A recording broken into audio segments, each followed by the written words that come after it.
My ex-wife cheated on me and swore on our daughter's life to cover it up, and now after 6 years of no contact, she's begging for a healthy co-parenting relationship. So I found out my ex-wife, 37 female, cheated on me, 37 male, 6 years ago when I discovered her in a 4-month affair with a married man.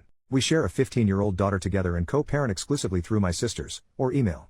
I found out because the affair partner's wife sent me all of the pictures and videos that they took of them cheating on us with his phone. Some of the deal breakers for me was that she did a bunch of spicy acts with her affair partner that she would flat out refuse to do with me, saying that those acts were disgusting, and against her integrity as a woman. She literally told me her body, her rules. Before presenting her with the evidence I had given her a chance to come clean. However, she gaslighted me. Even swore on our daughter's life. I told her if you had any integrity, or respect for me at all you would tell me the truth right now. She held firm that I was crazy and making wild accusations with no facts. So I then present the facts. When confronted with the evidence, she broke down and looked me in my face and said she is a piece of crap and knew her betrayal was beyond disrespectful and ultimately something I would never forgive. I told her going forward under no circumstances except health, safety, and the life or death of our daughter should she contact me. We divorced soon after. Fast forward 6 years later. Last month my daughter asked if I would attend a dinner that she was cooking to prepare for her baking and cooking competition coming up. I of course agreed, but the kicker was her mother, my ex-wife, would be there too. She knows why we divorced and accepts that I've gone no contact with her mother. Mind you, I haven't seen or spoken to my ex-wife in close to 6 years. At the dinner some of my former in-laws and ex-wife were there, as well as my sisters and myself. My daughter's food was delicious and everything went pretty smooth.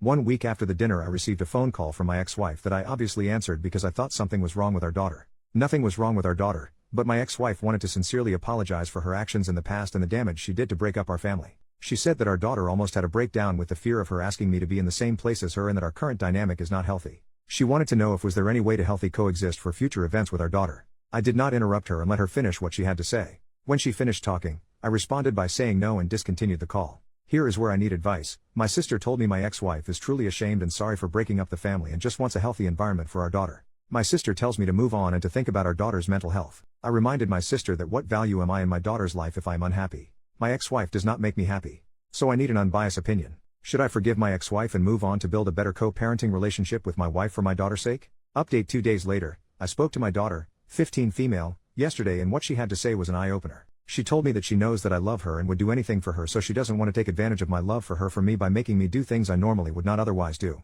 She says her mom is struggling with sadness sometimes and tells her all the time that your father is not ever going to move past hating me, which makes it hard for everyone else to stop judging her for her past as well. Apparently my ex-wife is venting her grievances with our daughter because she has so few friends.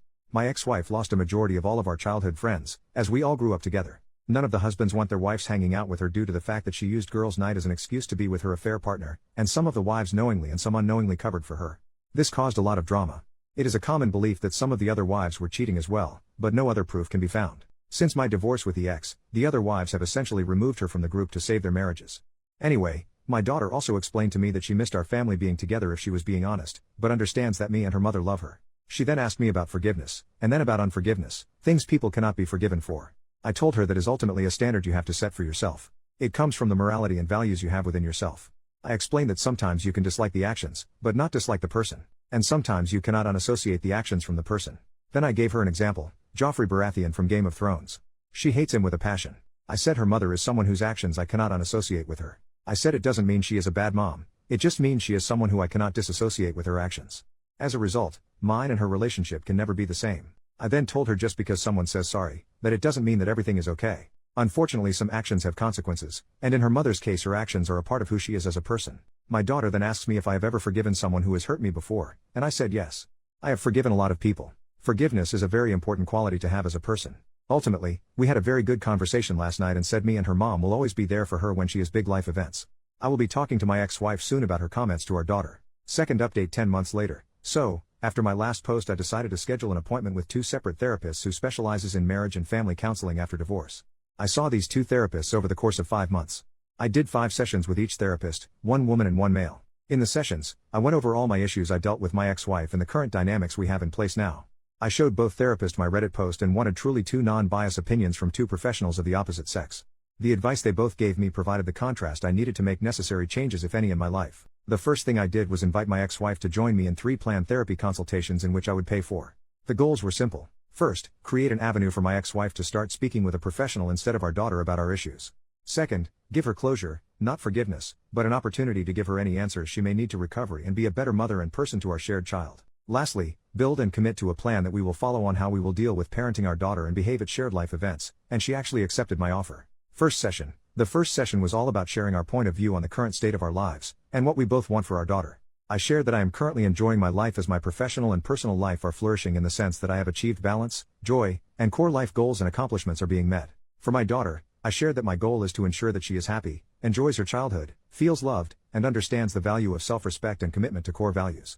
I always share with her that everyone loves to believe that they are exceptions to the rules, but sometimes following the rules are what makes a person exceptional. Having a clear sense of what is right and wrong and behaving in that fashion is very important to who you are. I shared my biggest regret in life would be if my daughter turned out like how her mother used to be 7 to 8 years ago. It was brutal saying this in the session, but I truly believe and fear this. My ex-wife then shares the current state of her life. She is very passionate about her career, interior-exterior designer. She quite literally turns houses into homes. She shares that she is currently working on herself because her past few relationships ended poorly because of her baggage from our marriage and divorce has made her very afraid of commitment. She also wants our daughter to be happy, loved, and a hard worker. She responded to my comment about me being afraid of my daughter turning out like how she was 7 years ago. She said her pride was hurt by that comment, but years of therapy help her realize she must accept that her actions of the past have warranted that kind of comment from me. She said she knows our daughter does not want to be like her because our daughter has asked her many times besides cheating on dad, what is the real reason why he will never forgive you? She said people cheat and get divorced all the time and they are still friends. However, dad truly thinks you are a bad person, but a good mom. For years she thought I was poisoning our daughter against her, but quickly realized that was just her own guilt eating her away. The session ended quickly after that. Second session. This session my ex-wife asked a lot of questions. I mean a lot. Nevertheless, I answered all of them honestly and bluntly. The 3 main questions she asked were the following. 1. How did I heal from the wounds that she caused, and what advice could I give her as she is still trying to heal from the wounds she caused herself? I explained that the damage she caused wasn't like a stab or a cut wound that you could stitch back together. I said her damage was more like she amputated a limb from my body. My recovery wasn't focused on healing, but rather on how to walk, lift, or learn how to eat with my feet because I no longer had hands. I recovered from what she did by reteaching myself how to not be defined by my disability, become a victim, but more importantly gaining strength from it. I ended by saying I am still recovering, there is no healing this wound, the leg is gone. I said my advice to her would be do not amputate your next partner. Stop focusing on healing and start prioritizing recovering from the damage you caused. Some things cannot be fixed, but they can sometimes be replaced, or provide life lesson on how to behave in the future. 2. How can she replace what she has broken? I reply by giving an analogy. When a woman has a miscarriage, she doesn't replace the child she has lost when she has another baby. She values the life of the child she is because she knows what it is like to lose a child or not have a child at all. She doesn't replace what she has lost, she has to use her previous loss as a vehicle to find love in what she is now. I reiterated that she cannot replace or fix this. Her actions are permanent and cannot be undone. She must recover and use her experience to be better next time. 3. Is there anything she could do to allow us to be friends again? I replied by saying no. However, her being a great mother to our daughter and showing her how to recover from making the mistakes she made in her past would go a long way in making sure our shared interest is met. I explained there is no scenario in which I can give you forgiveness, because it is not a gift I can give. This gift must come from yourself. I cannot be responsible for your happiness or forgiveness. 4. Would you allow me to keep trying? I respond sure. Last session, we made major agreements. We came to an agreement that I would allow her to contact me outside of emergency if she agreed to not speak about our relationship with our daughter. Please let her be a kid. She can call me directly if she wants to coordinate vacations, holidays, or gifts. I will agree to do 1 counseling session a year with her until our daughter is married or graduates from college. The goal is the session is to build a stronger co-parent relationship and ensure we are not letting our past ruin share experiences with our daughter. Overall, it has been 3 months since our last session, and I believe that I did what was in the most important immediate need for our child, which was ensure she does not feel she is responsible for me and her mother's happiness when it comes to her life. She is back to being a now 16-year-old teenager, worrying about boys, clothes, and social status, which I am perfectly happy to deal with. As for my ex-wife, that is a whole other thread.